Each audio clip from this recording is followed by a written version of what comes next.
Everybody, Dan here from DU Watscapes. We're doing a little bit of a different video this time. We're going to bring you the finished piece with maybe a few little snippets along the way. You've all seen how we build ponds, so we thought we'd just cut to the chase and show you the good fun bit. We have created this 6x5 ecosystem pond.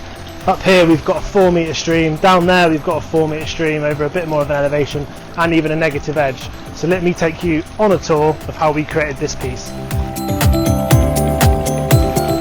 So we're here down at what is called the negative edge. This basically is our skimming system.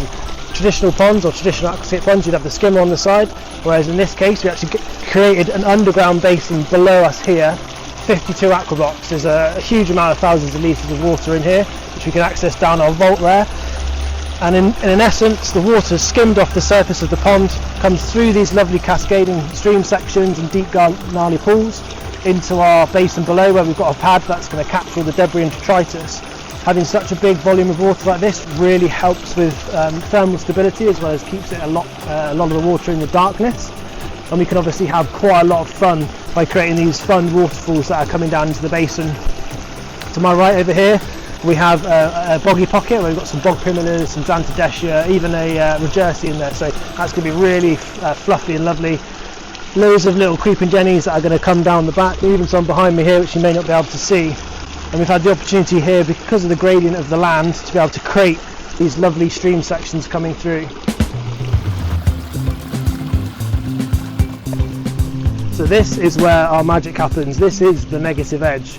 As I mentioned before, all the water's pumped up to the top, which we'll go up to in a sec, and then drawn back down the stream section below us. So we've got this lovely weir stone in here, which is giving us that lovely clean finish, no debris on the top of the pond at all working its way down to be collected and removed, so removing any of that big leaf blown debris before it even causes a problem.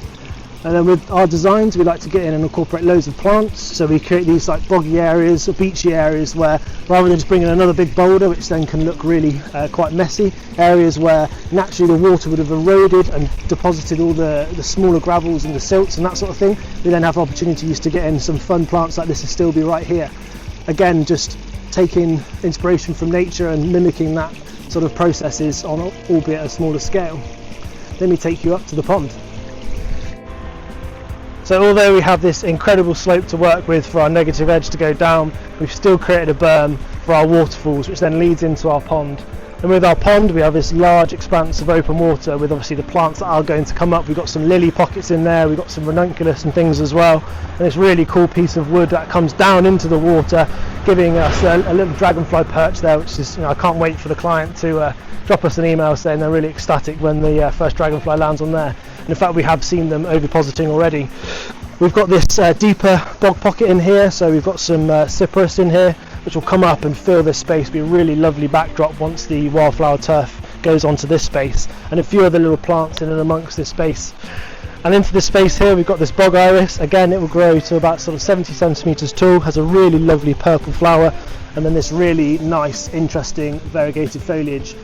As you can see, the pond surface is nice and clear, and that's because we do have the circulation of the actual waterfalls up there at the top.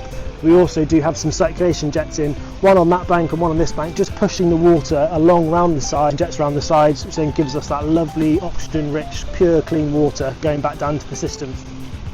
Now you may notice there's a little bit of a brown hue to the water. That is because we've been using a few different pieces of wood elements into this. That's just tanning, it's tannic acid, so it's slowly working its way into the water, but that will clear over time, probably normally after sort of 2-3 weeks. So yeah, really chuffed with how this one's come together, tucking in little planting zones throughout, ultimately creating a beautiful riparian habitat. Let me show you the other side. So within all our designs we really make sure we incorporate loads of different areas where we can have loads of marginals. And the beautiful thing about these types of aquatic plants is they grow at different depths. So as you can see here, we've got some that are just growing just below the water, but some that are even deeper over here. So it's really nice to actually amalgamate those through our designs, and this area will just become a mass of fluffy plants. Same with this one here. It's really nice how this purple loosestrife is going to grow up nice and tall, with the aquatic iris down there growing even taller and giving us some nice flowers. And then we've got a few other plants that are a bit fluffy and quite nice within the space, ultimately making that incredible aquatic habitat that we're trying to achieve.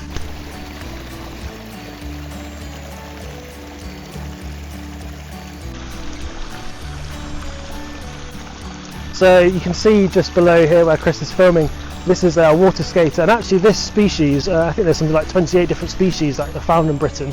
This species, this larger species, are normally only found in sort of fast flowing streams and rivers. And it's quite interesting that, you know, this has only been running for a matter of a week or so, and it's already sort of got life that's coming in. We've seen toads moving in already, we've seen small darters, we've seen some other dragonflies and things, which is really nice to see the animals obviously making their home within this space. So here we are at the top where it all begins. The client really wanted to have as many waterfalls as they could, so we said, why not, let's build a little berm, blend it up into the space, use some of the soils that we bring out and actually create a nice set of waterfalls up here. So we've got this monstrous waterfall entering into the pond here, which is then seen from the client's fly fishing, tying sort of man cave thing down there. Looks really cool, great shots throughout it, and a really nice impressive waterfall. Ripples through this section, gives us that nice twinkly light, again where we've melded in some more aquatic plants which are going to create that really lovely riparian area. Split around this larger rock, little twinkle coming this way and rolling through this way, again giving us lots of action and things going on. And then we're working our way back up to the biofalls, the biological filter, really important. So this is assisted with the negative edge, which is skimming all the debris off, but this is where all the biological action's happening. Within this we have our sponges and filtration media, and that's basically cleaning and clearing the water even more so. It's a specific area where we can ensure to trap particles and basically clean the water.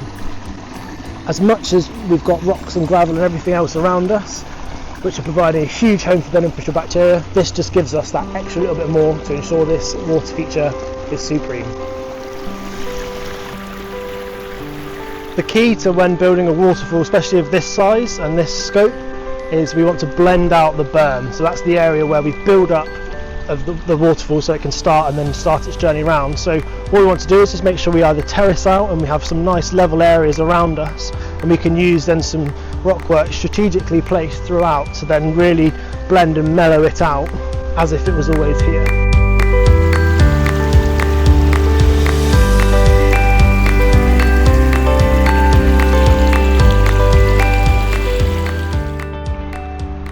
So here we are, all finished with this ecosystem pond, stream, waterfalls, loads of cascadey bits, mass amount of riparian planting, aquatic planting. We've come in here and done a lot of terrestrial planting on the berm where I am now and throughout the spaces and the sides. Clients will be coming in doing some loads of wildflowers on this other side. What an amazing feature. I'm glad you tuned in.